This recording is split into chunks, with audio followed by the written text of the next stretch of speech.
Look, it's like a, you know, a little back and forth. We're doing it together. Anyway, editors, I trust you. You'll do the timestamp for every little point. So if anyone wants to come on the video and just say like, I want to learn X term, and then you see right there, oh, it's at this point in the video. Click there. All right, let's talk about it, folks. Okay, are you ready? Okay, let's best as I can. I don't actually know the definition of every single term used in politics. I don't think anyone does. I don't know what sewer socialism is. I still don't know what a TIF is. So, Good place to start. Thank you, Vaush. I have low battery. I need to get my camera up. 1 second. Okay, camera. Camera is at low battery. Let me just get my plug in here.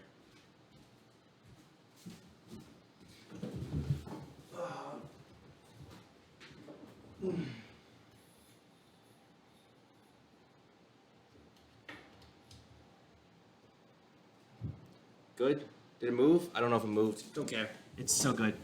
I can see myself. Alrighty, let's settle down. Sewer socialism. Sewer socialism is actually this interesting ideology, but still social democratic in nature, thus not based, and thus shit. So it's actually a soc dem kind of initiative. It's kind of like a democratic socialist branch. It's kind of similar to the DSA kind of shit. Mostly bullshit. It came out of Milwaukee, and it basically was a bunch of local politicians who advocated for better social program and better local programs to ostensibly, well, they liked sewers. They had a very good sewer system in Milwaukee, and I think that kind of stuff. So that's sewer socialism. Sewer socialism is kind of like working class social democracy kind of thing. So, yeah, and they just advocate for like literally they're just soccer-dems who have who call themselves sewer socialists, because it's somewhat ironic because I think it was originally pejorative, but they just kind of adopted it. Mike from PA is a sewer socialist, which he actually debated that guy. I watched that. It was cancer, so don't watch that. I mean, if you want to. but we're gonna have to work within the limited confines of my low intellect. Okay. It's So very I'm low going to open intellect. with the Very two low ones that intellect. people, I guess, use most often in general media. Okay? You I ready will for it? correct Okay. him where The necessary. first one is liberal. When You people can get this talk one about wrong. what a liberal is, or what liberalism is generally, there are two definitions, a colloquial one and one that's, I guess, a little bit more politically accurate. Yes. Some people use liberal to mean like anyone vaguely on the left. That's really common with conservatives in this country, and that's just not a very helpful term. What liberal True. means generally are people who adhere to the ideology of liberalism, which emerged from the Enlightenment and is associated with a set of ideas, including, Liberal democratic among others, system. democracy, free trade, laissez-faire capitalism, civil rights, that sort of thing. Basically, most countries today on Earth are informed in some way by the Enlightenment and by liberalism. The economic system that it's paired with is usually capitalism, because capitalism is meant to be sort of an evocation of these principles of freedom and egalitarianism. Obviously, And they don't. politically, liberal governments tend to defer to things like constitutions, like democracy, a republic, Democracy. representative interests of the population being represented in government, that sort of thing. Representative democracy is shit. Liberalism is And not today, entirely, by but far, in this the deliberate most democracy. influential political ideology. Influential. You mean to say hegemonic. It is a hegemonic political ideology that encompasses almost all of American politics. It does encompass all American politics, and it is almost impossible to escape when you are in the mainstream political world. Continuing. A lot of people think liberalism is like this hard stop wall, and then like past that you have a bunch of other definitions. It's not actually true. There are elements of liberalism that feed into fascism, and there are elements of liberalism that feed into socialism. So, for example, the idea. Well, no. Liberalism does not feed into socialism. Anybody who informs their socialist opinions on liberal values or on liberal principles at all, really, simply does not understand that socialism is the ideology of the proletarian, and that the liberal ideology, or liberalism as a broader concept, is the ideology of the bourgeois. You are a dumbass, Vaush. Thank you. ideas of democracy and egalitarianism. Also, ideas of democracy and egalitarian are somewhat vague and somewhat, you know, bullshit. It's kind of like a bullshit-o kind of thingy he has going on here. Um, don't know why we're not getting any frames. Maybe it's because I switched over to this. Hopefully that's not happening normally. Um, anyway, continuing on. So let me just close my Spotify as well. That might help. But yeah, let's continue on. Also, he's abstracting the term democracy because he has no idea what the word democracy means.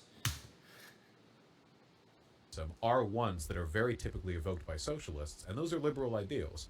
And when it comes to fascists, the obsession with private property and with capitalist enterprise.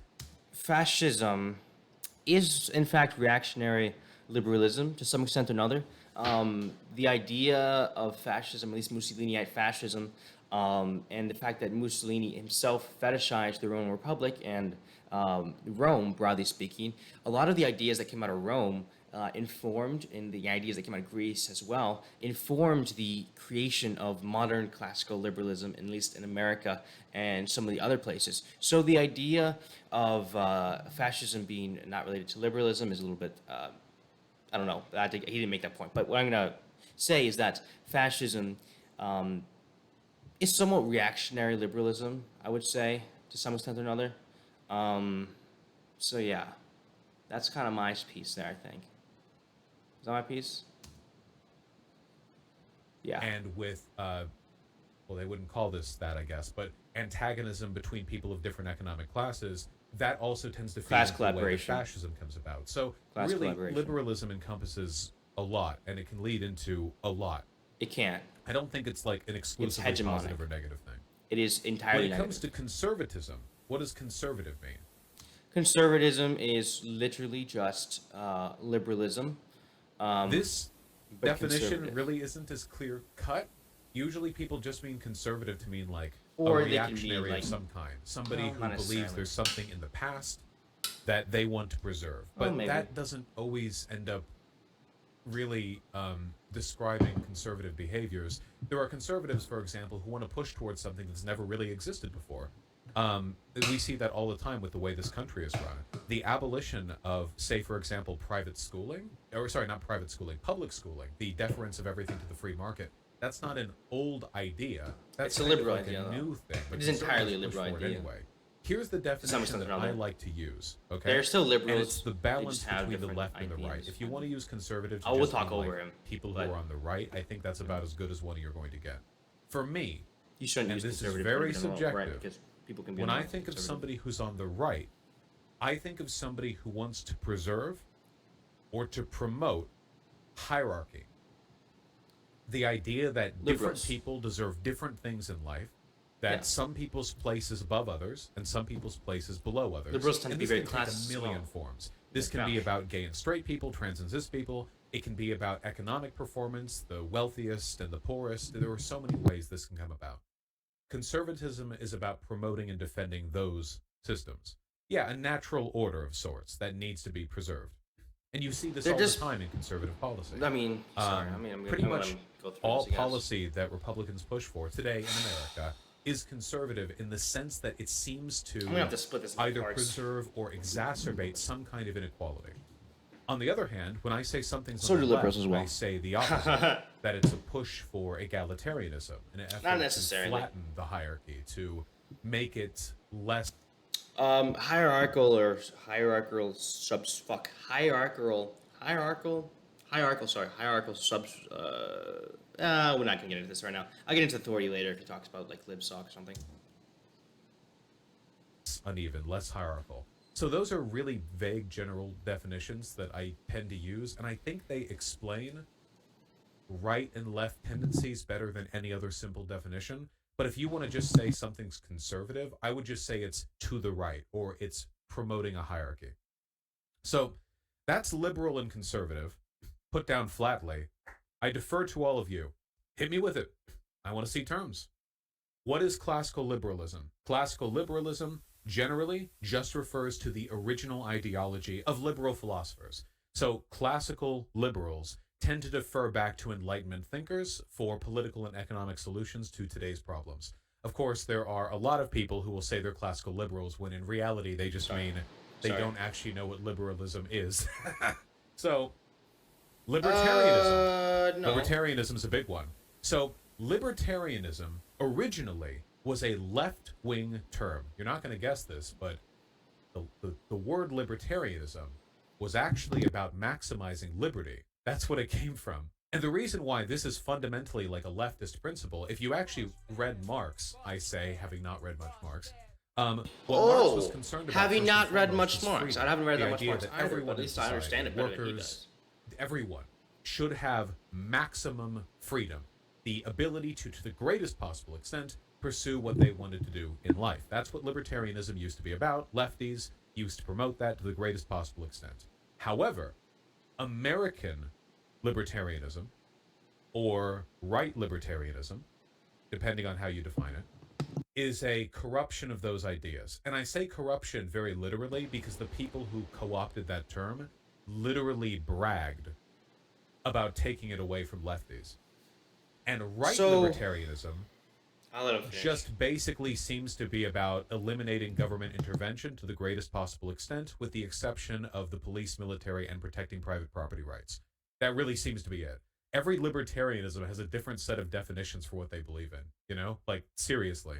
And anarcho-capitalists tend to just take that to an even further extreme. Some anarcho-capitalists call themselves minarchists, which means they don't want any state at all, except for the police and the military, which, so you want to keep like the most forceful elements of the state but get rid of everything else? Okay. But in my experience, libertarian and anarcho-capitalists tend to be used really interchangeably by people who subscribe to either idea. Whoa! It really, I guess, just depends on to what extent you want to eliminate the presence of the government. Now, I don't think that right libertarianism is real libertarianism, in large part because the point of original leftist libertarianism was freedom from hierarchy. I mean, liberty. Whereas voluntary association and but right libertarianism. The problem with his thing is he's obviously never read Hegel on authority, which he talks about anti-authoritarians. I can go into this in detail if we want to at some other stage, but to sum it up broadly, authority, unfortunately, is similar, and I've said this, I guess, previously, but since we're doing this for a video, we'll cover this now. Authority doesn't ever disappear. It merely changes its shape, size, direction, authority, who's doing what, where, the how, who, what. So a co-op or anything of that nature is no less authoritative than any other method or even of industry. Industry in itself, large industry, requires authoritative actions to run properly. He says it best, actually, I think, in this quote. Wanting to abolish authority in large-scale industry is tantamount to wanting to abolish industry itself, to destroy the power loom in order to return to the spinning wheel, to return to the spinning wheel. So it's somewhat reactionary. You would have to largely deindustrialize and largely depopulate as a result of deindustrialization, and subsequently cause massive death. Libertarian, socialists, and anarcho-communists have no idea the extent of which industry provides us with our goods and services that we do need and desire today. You cannot do that within a non-hierarchical system, as it simply is unable to be. It's just ridiculous. I can go over the Engels' on authority more in depth later, but obviously this fucker has not read Engels. Defers a lot of power by default to corporate entities. Also, libertarianism is just the logical extension of liberalism, logical extreme extension. If you don't really have much law in an area, you just let private enterprises use free exchange and free association to determine employment and contracts. You end up forming relations that are basically identical to feudalism. It's actually possible to arrive at feudalism with nothing but free association. Free association being a common libertarian term for contracts and modes of engagement which are based entirely on like mutual self-interest and consent. But you can arrive at feudalism purely through free association, depending on how much property and power one side starts out with. Hopefully that makes sense. So I think that anarcho capitalism, libertarianism, in the ways they tend to be described and evoked, they tend to fall similarly on a spectrum. What about progressive and reactionary? Progressive and reactionary, honestly, I just think are used synonymously with left or right, respectively, though in line with social issues. A progressive person is a person who wants the abolition of hierarchies in social issues. A reactionary is a person No, who wants additional hierarchy. no. Progressivism is just having progressive social values. You may say it has to do with abolishing certain hierarchies. I don't think so. I mean, just having fucking it's being it's being socially liberal, but it's for people who don't want to use that term. Props to them. Although progressives, if you're using it in the term of referring to certain politicians in our Congress, would be referring to the team, AOC, that sort of stuff. You know, they're those people's. You know, but you know. Or to preserve existing hierarchy in social issues. I think that one's fairly straightforward. It's basically just the identity-based line of right versus left. Let's see. State capitalism. State capitalism has a couple of used definitions, but the most common one that I see, and the one that I like to use most, is a authoritarian state, which is capitalist in enterprise. It has mostly free trade, private ownership of property relations, that sort of thing. But the interests and the productive elements of those capitalist enterprises are done in the service of the state. Think of it as capitalism with extra nationalism sprinkled on top of it, you know? So there are different ways of expressing this. For example, there was a ton of privatization in Nazi Germany. In fact, the term privatization was coined for what happened in Nazi Germany. But do you think those corporations had the ability to make what they wanted and sell to who they wanted? No. You got to be a powerful business autocrat as long as you were serving the interests of the Nazi state. And I feel very similarly about the Soviet Union, though not exactly in the same way. In the Soviet Union, you have state capitalism in a slightly different way. You preserve a fundamentally hierarchical system of economic production, so you have party officials in the Soviet Union dictating labor distribution and the way these workplaces are run, and the wealth and power of these workplaces are deferred to the economic upper crust. But all of this is done in the service of the state. Those are two different kinds of state capitalism. Maybe it'd be better to have like two more distinct terms for them, but I think that they kind of fall in line similarly. China falls somewhere between them, by the way. The Chinese market is absolutely a form of state capitalism, because as rampantly industrious and capitalistic as China is, at the end of the day, the Chinese Communist Party has an unbelievable amount of authority when it comes to dictating the economic production in a way that benefits the state. So hence state capitalism. Private property relations, capitalist hierarchy, but you're doing it for the state, baby. You're doing it for the country, okay? China is not state capitalist, it's incredibly privatized. You have to listen again. Privatization can be a part of state capitalism. Okay, so the NEP, the new economic policy, was the policy Lenin. So to talk about state capitalism in the Soviet Union only had state capitalism for about 5 years, I think. I'm not sure precisely, but the new economic policy, the NEP, was a policy put forward by Lenin and the Bolsheviks. They debated on it extensively, and they realized they needed to reintroduce capitalism in order to grow ostensibly their productive forces. Dengrism. No, I hate Dengrism. But and I don't hate China. I do think they are a socialist country.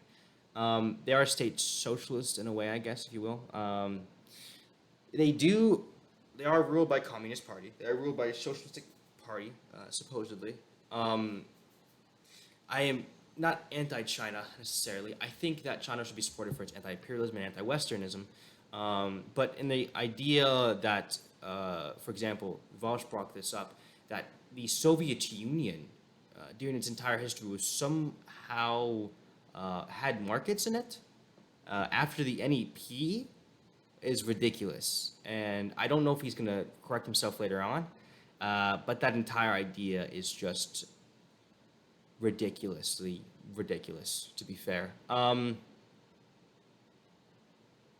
Yeah, they were literally essentially planned economy, and remarkably effective at that, and comparable to the powers at the time as well. The supposedly inefficiencies, which we covered that earlier when we watched Hakim's video about the ECP, they were similarly effective, and actually had the most upward growth, had the largest amount of unfettered growth within about a 56-year period, if I'm not mistaken, than any of the other capitalist countries had, because they had economic booms and busts as well. There's only a boom in the Soviet Union, and then eventually when Gorbachev and the other fuckers, Boris Yeltsin and those fucks, all of those are two different time periods, but when they collapsed the Soviet Union, when the undemocratic dissolution of the Soviet Union happened, the idea is that they had a bust at that stage. So continuing on. That's the first thing that I said. The way it's China that the state capitalist how enterprise what this guy's fucking directs the privatization. Can you do a planned economy? Towards Yes, the you can. interests of the state. And if you don't think the CCP has the ability to keep corporations in line to make sure they're benefiting the broader interests of the CCP, then so that is I have a somewhat bridge to sell you. That's one of the reasons they've grown up so big.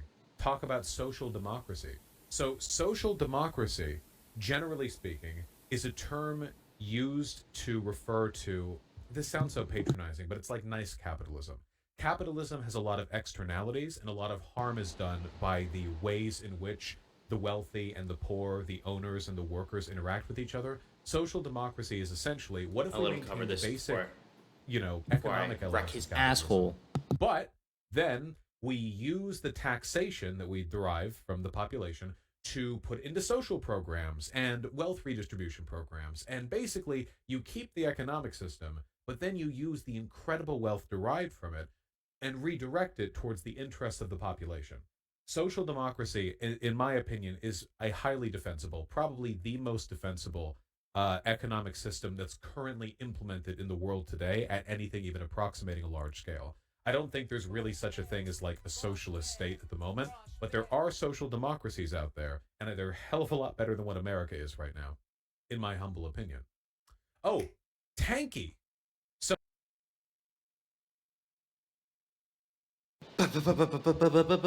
covering this, no, social democracies tend to fail, mostly because they usually rely on U.S. imperialism. Well, these current ones do. They don't fail necessarily. They are slowly but surely cutting back their programs and such, because private interests are always going to try to poach that sort of stuff. And I don't know if they will entirely get shat on, but maybe not. But the problem is that it's not a replicable model. It's not a replicable. Yeah, it's not a replicable model. Unfortunately, the Nordic model is the Nordic model. It's not going to work in fucking America. I don't know what else to say with that. He's going to go into the word tanky. I think he's going to explain the Hungarian Revolution and where the word tanky came out of, when they absolutely crushed the revisionist socialism with a human face, which grew out of an Austrian revolution against the USSR. A fascist revolution, if I'm not mistaken. So this is one that I get a lot. Tanky is one that I cover a lot because I argue with these people all the time. So I've talked about this in the past, but when I describe a tanky, what I'm usually saying is an authoritarian whose aesthetic interests lean towards Soviet or communist aligned countries, who are principally interested in opposition to American political hegemony rather than a positive interest in certain ideological positions. So one thing that I've noticed when I argue with tankies, for example, they very, very, very rarely talk about the working class. So rarely. The people who they talk all the time about Cuba, Vietnam, North Korea, China, the Soviet Union, Assad, whatever. They Do I have to say anything? I'm not sure if I have to say anything here. I don't think so. I'm just gonna let him continue. He didn't even go into the root of where the word tank came from. It came out of the Hungarian Revolution when the USSR sent tanks to crush a fascist rebellion. I don't know if it's fascist actually. I don't want to use that term arbitrarily like Vaush does. So I would say it was revisionist. It was revisionist in nature, and the model of which they were advocating for would have led to the degradation of socialism significantly. It would have led to the further economic problems considerably. One of the biggest issues was when they tried to introduce co-ops and stuff. The problem is you can't have such decentralized systems. And when that happens, you get this inefficiency of not knowing what the fuck is going on. And Gorbachev had this, when he introduced perestroika, I think it's perestroika in glasnost, both of which I'm pretty sure, yes, both of which led to the collapse, inevitable, it was not inevitable, but the end of the collapse of the Soviet Union, as well as a few other issues, as you know, a bunch of them. So,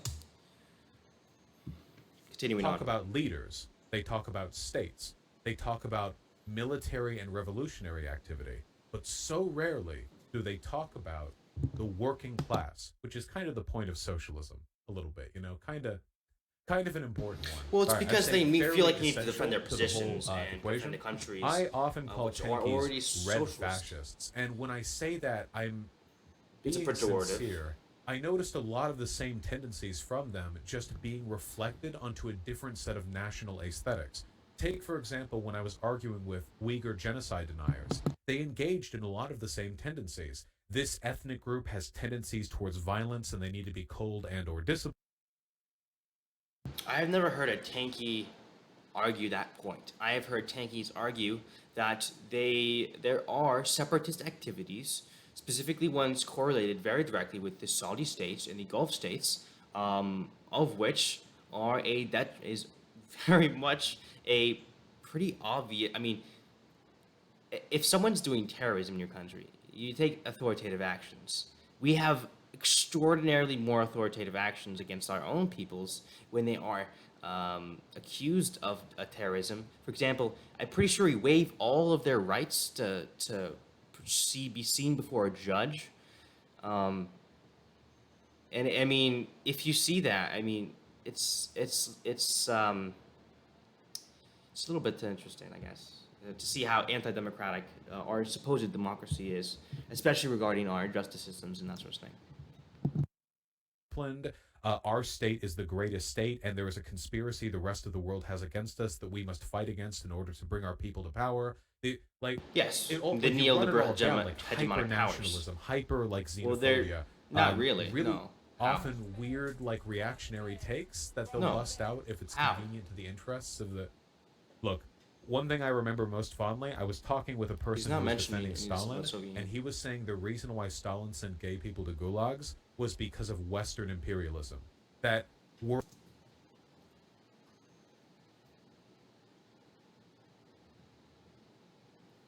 When does this happen? What? Such revisionist nonsense from this cretin. were it not for the tyrannical boot of America and America-aligned nations the world round, Stalin would have let the gays go, but he just had no But choice. either way, That's one of the vibes. either way, even if that is true, it was an entirely different time. This shit was happening. People were ostracized in America. People were killed in America for the same reasons. And I'm pretty sure it's not.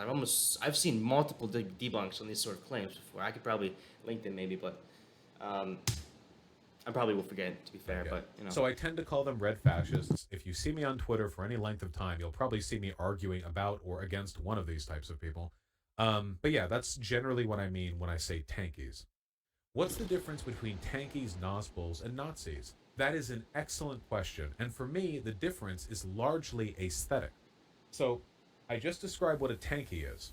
A Nazbol it means national Bolshevik, but that's the colloquially what it tends to refer to is something called a Strasserite or a left-wing Nazi. That seems oxymoronic, but what it really refers to, there was a wing of the original Nazi party that was under, one of the sub leaders of the Nazi party, Strasser, and he was a leftist in the sense that he believed in a proletarian revolution against the bourgeoisie. That sounds pretty leftist, right? Except he wanted a white Aryan proletarian revolution against the Jewish brown black bourgeoisie to secure an ethno-state socialist country. If I'm not mistaken, if we're going to be historically accurate here, I'm not defending Strasser, and I don't really particularly like Strasser's idea, especially with guild socialism, which he advocated for ostensibly as an economic system. He was an actual socialist. Strasser was basically the National Socialist of the Nazi Party. I have some stuff about Strasserism. I could probably pull it up real quick. With regards to some of the historical ideas of social, I mean, it's radical, mass action, worker-based. It's essentially, he's somewhat correct to say that they were anti-Zionist. They were anti-Zionist. They were not anti-Jewish. However, Strasser did not want a genocide on Jewish peoples and was assassinated. Not the brother, however, there's two brothers. I believe Otto Strasser was assassinated during the Night of the Long Knives, but I may be wrong, and that might have been his brother. I don't remember the brother's name. However, the idea that Strasserism and National Bolshevism is the same is reductive, entirely reductive. Nazbols, there was Nazbols in Russia, and there was Nazbols in Germany. That was Strasserism. Strasserism is more guild socialist, broadly speaking, more race-centric. There was probably racism. It probably would have developed similarly to Nazism, perhaps. So I'm not defending it. I'm just saying, being historically accurate, that is an more accurate depiction of Strasserism and Strasser himself. To get more into that, you could also talk about some concepts such as, what did he say? Nazbol.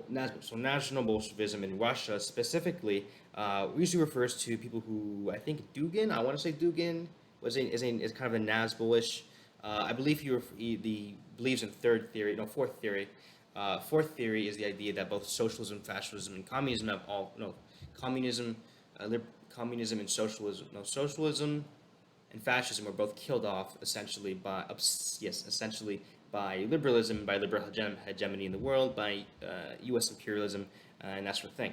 Fourth theory indicates that the fourth theory must come about to rival liberal hegemony. It is very influential, kind of. It's somewhat influential, kind of, in Russia. It has its roots there, at least. I don't know if Putin likes those kind of things. I'm not sure, really.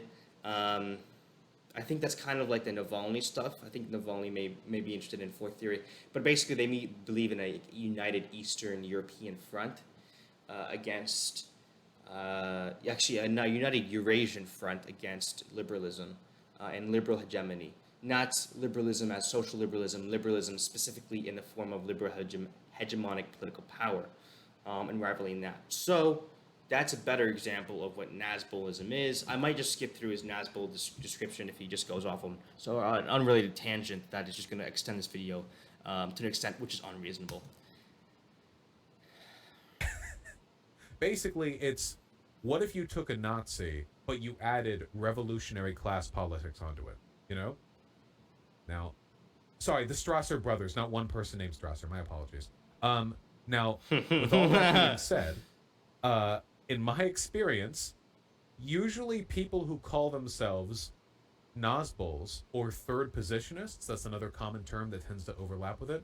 Third positionist just refers to economic theory that is not inherently socialist or capitalistic, usually referring to corporatism in some broader sense, or maybe it's just a very, very, very specific kind of economic system. For example, distributionist is a third positionist theory similar to socialism and similar to other concepts. Let me just get into here and get you a little bit of on distributism, because it is an interesting ideology, and I would highly suggest you look it up. It has its roots in, I think, Catholicism or Catholicism or Christianity, one of the two. And such a concept is often it advocates for wide land distribution. I have not even looking at it right now. I just know some of this stuff by heart. Wide land distribution, as well as, I think it's in here, is it not? Distributionism. I feel like it's going to be in here.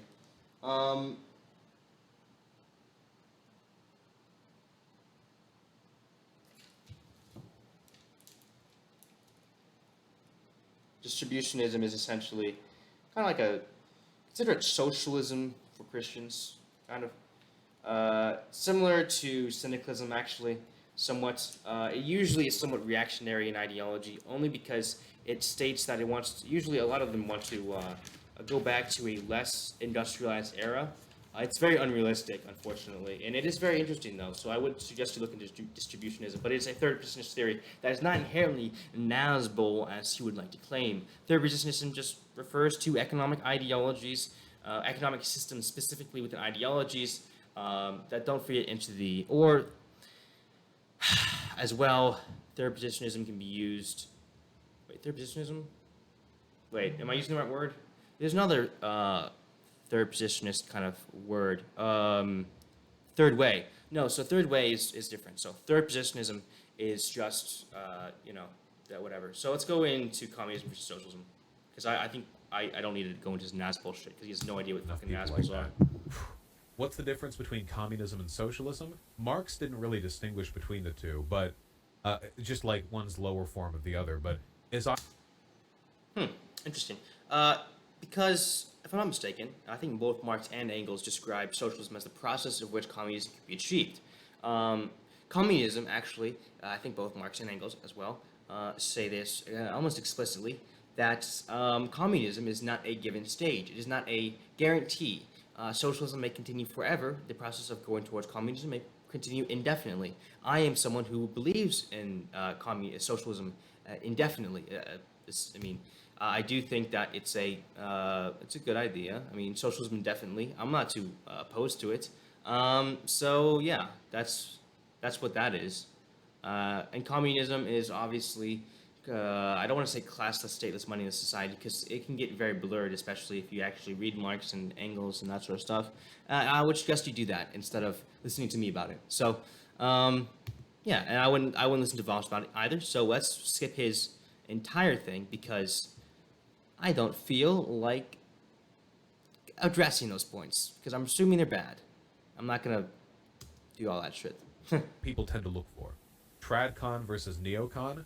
Tradcon is usually a term used to refer to people colloquially who idealize the social aesthetics or the social politics of tradition. So basically, tradition is traditional conservatism. Most of the time, they are extraordinarily Catholic.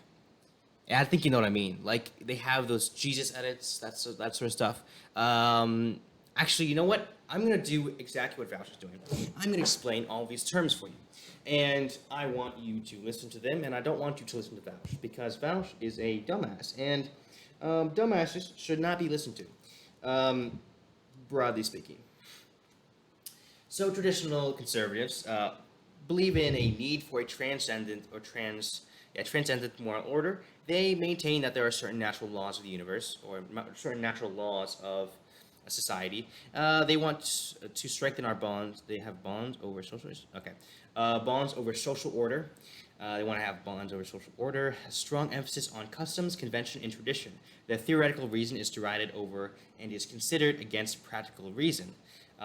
So that's like religion is over, obviously. Science, kind of, although a lot of them will accept science and simply use their religion to explain it, which I respect entirely. The state is seen as a communal enterprise with spiritual and organic quantities. Change is not the result of international reasoned thought. It flows naturally out of traditions of the community. That is what traditional conservatives believe. Leadership and authority and hierarchy are seen as natural products within traditional conservatism. Tradition and custom guide man in his worldview. That is what traditional conservatives believe. Generations inherit the experience and culture of their ancestors, and through convention and precedent, man is able to pass it down to his descendants. The individual, this is a good quote about what traditional conservatives are all about. The individual is foolish, but the species is wise. So the tradition of the species of humanity is wiser than the individual themselves. So the individual is supposed to follow their ancestors and follow and respect the traditions of those ancestors. I'm going to go over neocon. So we will go to the page about neocons. If I take too long to find it, then I will just simply edit this down later on, 46 to 47. So neocons. Neocons believe in intervention in international affairs. They tend to be the George Bush kind of types. They tend to be wanting it to go into the Middle East and protect the oil reserves. Something that is oftentimes misconstrued is that neolibs are that much different and they don't intervene as much. They do about the same. They usually do worse. They do a lot of war crimes. Obama did a lot of them. A lot of Syrian children blown up. A lot of brown children get fucked up by neocons and neolibs. We don't like brown children in America. Don't come here. Neoconservatives and neoliberals are very interventionists. They're militarists. They believe in absolute moralism. They believe in imperialism, something or other. They're very militaristic. They are opposed to counterculture. They are democracy advocates againsters probably. They endorse a welfare state. I don't think so. Not that much.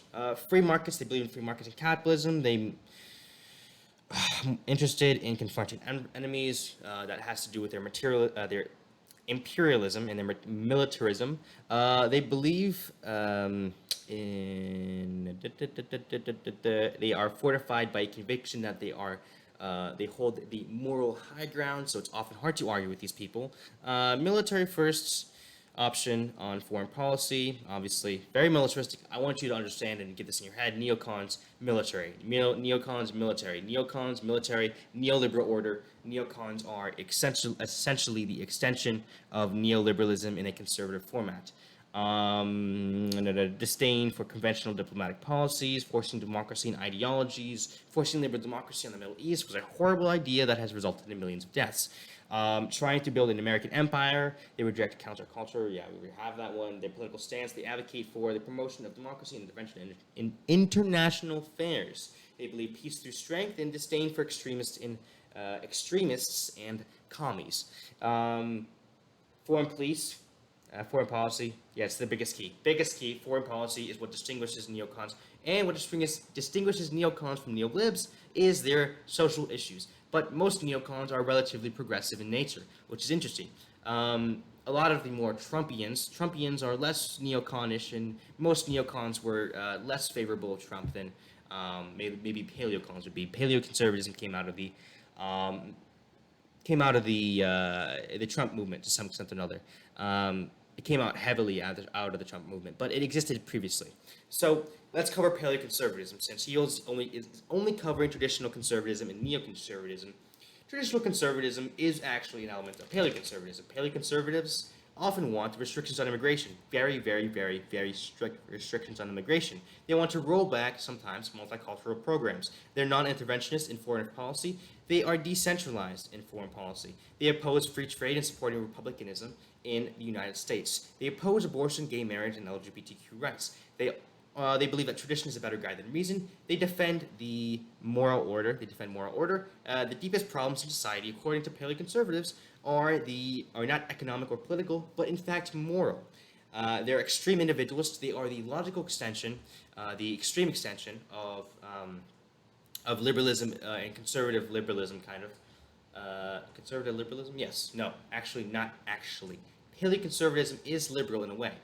When I say that in the way of actually take back one of my previous statements when I said they oppose republicanism. They don't oppose republicanism. They oppose to Republicans, sorry, they advocate for the same systems that liberals would. A constitutional federal republic. They want no significant changes other than the ones I just listed. They ostensibly want to create a new order out of tradition and conservatism. They believe in American nationalism, Christian ethics. They're very Christian focused, and they would probably introduce as well the dissolution of like church and state, probably, which you could say is a liberal idea, but still it is at heart a liberal ideal. So that's kind of what Paleo Conservatism is.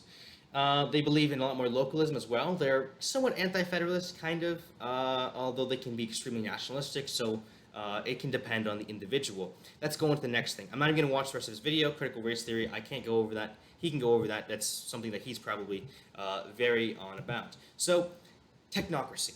Maybe we'll watch a little bit of what he has to say, and we will get into this in a second. Let me see if he has make the decisions for society rather than like the people at large. Okay, so his definition is probably shit. So I just realized we should probably just go into this anyway at a more in-depth length. So technocracy. If I can just find technocracy here. I know I've studied it before. I can explain it probably, but I rather have my notes. Vaush would rather not have himself to be informed by extensive note-taking strategies, I'm assuming, because he doesn't seem to be looking at anything. He just kind of seems to be spouting out of his asshole, which is something he likes to do often.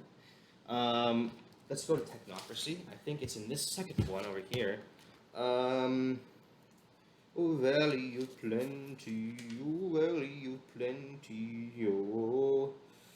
Toss a coin to my witcher, oh valley of plenty, oh valley of plenty, oh. Put a coin to your witcher, oh valley of plenty, oh valley of plenty, oh. So the political systems I have are not, don't have it in that one. So I'm assuming I probably have it in this one. Political systems, technocracy. I'll just play this while I look for it.